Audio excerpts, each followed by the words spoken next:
We're on the air. Chairman, we're ready to start.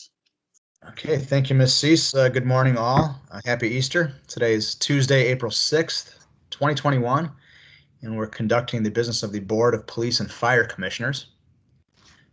Since we're remote today, I have a little preamble here. Pursuant to the governor's stay-at-home order, this meeting is being held remotely via Microsoft Teams. The meeting will be broadcast live on Wilmet's Channel 6 and on YouTube. The recording will be archived on the village's website. Members who wish to participate in this meeting via a PC, mobile device, or phone can call 872-239-8225 and use conference code 537-423-333#. Members of the public who wish to make a public comment may still do so by sending an email to publiccomment@wilmet.com, or a comment may be made during this meeting through YouTube Live or through audio conferencing. So first, let's call to order. Ms. Cease, can you please take a roll call? Chairman Ellman. Here. Chairman Davidson. Here. Chairman Kruger. Present. All commissioners are present. Okay, thank you, Ms. Cease. Now we have a time for public comment. Mr. Ortega, do we have any public comments that have come in to publiccomment@wilmet.com or via YouTube Live? No comments were received on the publiccomment@wilmet.com email address, and no comments have been received on YouTube Live as well. Thank you. For any member of the public participating in the audio conferencing, do we have any comments? Hearing none, we have no public comments at this time. Let's move on to our next agenda item, which is the approval of the minutes from our last board meeting, which was on March 8th, 2021. Can I have a motion to approve those minutes? So moved. Oh, second. Cam, she beat you to the punch. Can I have, are there any comments or discussion? All in favor, say aye. Aye. Aye. Any opposed? None. Those minutes have been approved. Thank you for that. Our next agenda item in our main order of business, or one of our main orders of business, is to set a minimum passing score for the police officer recruitment process written examination. Police Chief Murphy, can you please provide a brief overview for us of the police recruitment written examination? Yes, as we had previously shared with you, we had invested some time and some money this year and had produced a recruitment video, which is very well received. I think it gave a very realistic illustration of who we are as a police agency and how we police in our relationship with the community. So that was positive. We'd also, every year, we always make a concerted effort to diversify our pool of candidates. I'm not sure if you're aware, but universally in this area, those that are interested in law enforcement apply through one, singular vendor, the Blue Line, and that's where candidates learn of who is testing. And knowing that in mind, that those that are interested in law enforcement jobs, seek those avenues, we had reached out to minority law enforcement organizations within the state to help push out our application process as well, and I think that assisted us in diversifying our pool even further this year. From our testing vendor, IO Solutions, at every step of the way during the application and testing process, you traditionally see a 15 to a 20% drop off. So we originally had 87 applications, 73 of which were accepted. And that's because either the individuals did not fully complete the application and or did not meet the minimum qualifications. Out of those 73, 60 sat for the examination. And out of those 60, 45 had passed the exam. Right. So thank you for that. So that's when you say pass the exam, that's based on our historic minimum passing score of 70%, correct? Correct. Okay. Commissioners, any questions for the chief or any comments about the process? Nope. Okay.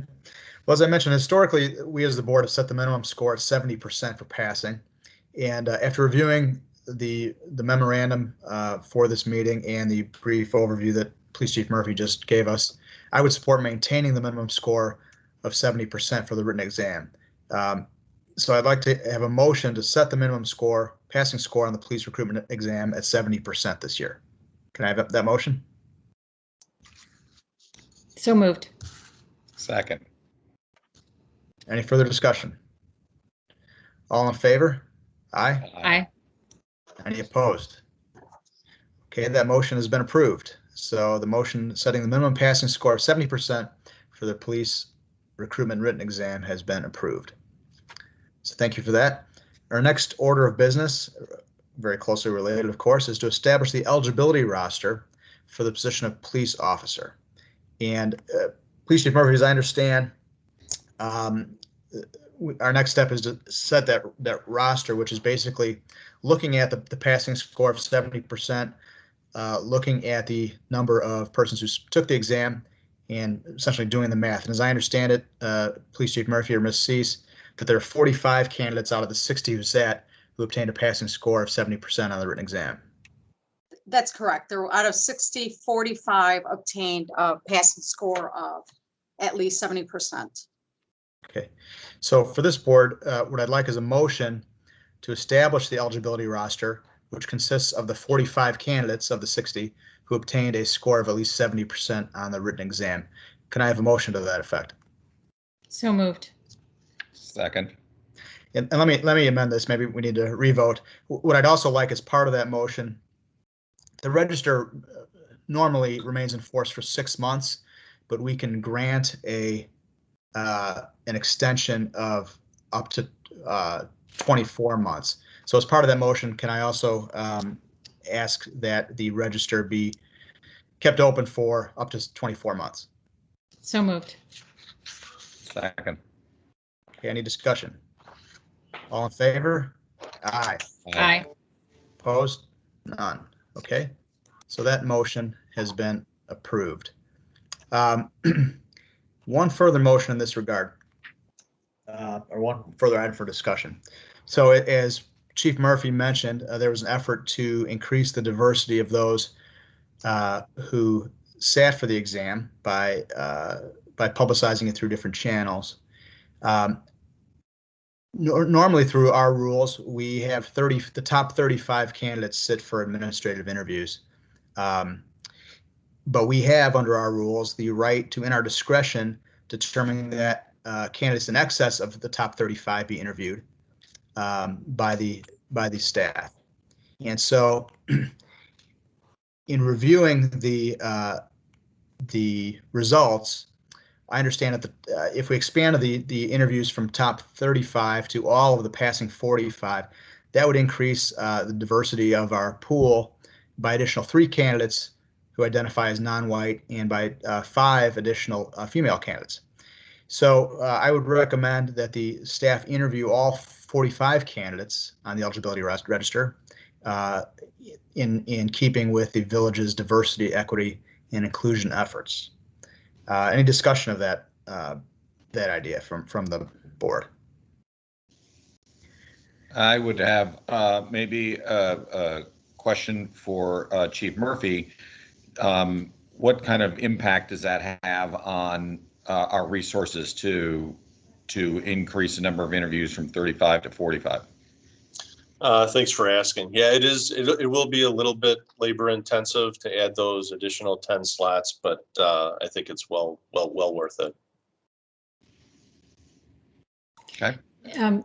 Yeah. Oh, sorry to interrupt, Cam. So, Chief Murphy, I'm just curious, when I assume that other departments also are competing for diverse candidates. So, how, expanding the pool, I think is a great idea, or expanding the number of interviews from 35 to 45 so that we have a more diverse candidate pool. But what is the likelihood, how competitive is it to get these diverse candidates? I assume just like everywhere else, it's more challenging. And are there other things that we are doing in Wilmette other than, or other more proactive things that we can do other than just expanding from 35 to 45 those who we interview? Like, for instance, who do we have diversity in our interview panels as an example? Excellent question.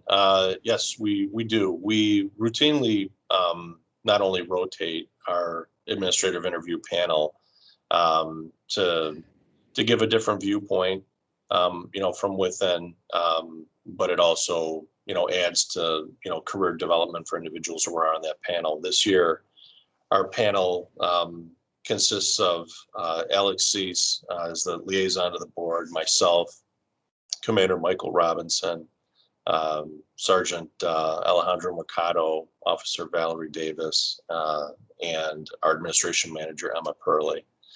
So some of those names you might know personally, or you might be familiar with from our recruitment video. So that, I think that also assists. I think another thing that helps the board with our hiring process and making sure that we're getting the best candidate is also the timeline that we do. So I think the flexibility that you have with having the list to be able to be exhausted within 6 months and to be able to be retested if we're not finding a qualified candidate pool, but also the timeline in which we move. So it is fairly aggressive in that we're hopefully be able to establish a highly recommended group for the board to make a decision on, and then be able to conduct the background investigation. And we have reserved academy slots for June.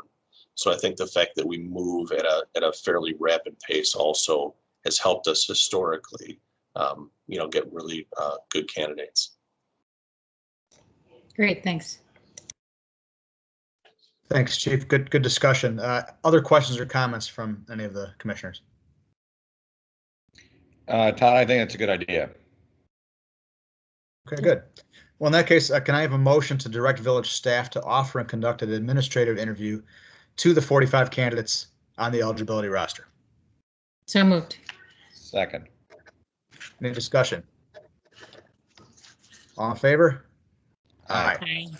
So that motion has been approved, and that motion directs the staff to offer and conduct an administrative interview to the 45 candidates on the eligibility register. Okay, our next order of business is any new business. Do we have any new business from any of the commissioners or any of the other participants in this meeting? No.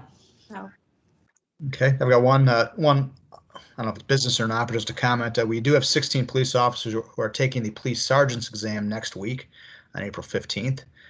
So on behalf of the board, we wish them good luck on the exam and thank them for their continued public service to the village of Wilmette. With no further business, we are ready to adjourn our meeting. Can I have a motion to adjourn? So moved. Second. All in favor? Aye. Opposed? None. Our motion is adjourned. Thank you, everybody, for your time and participation. Have a great day.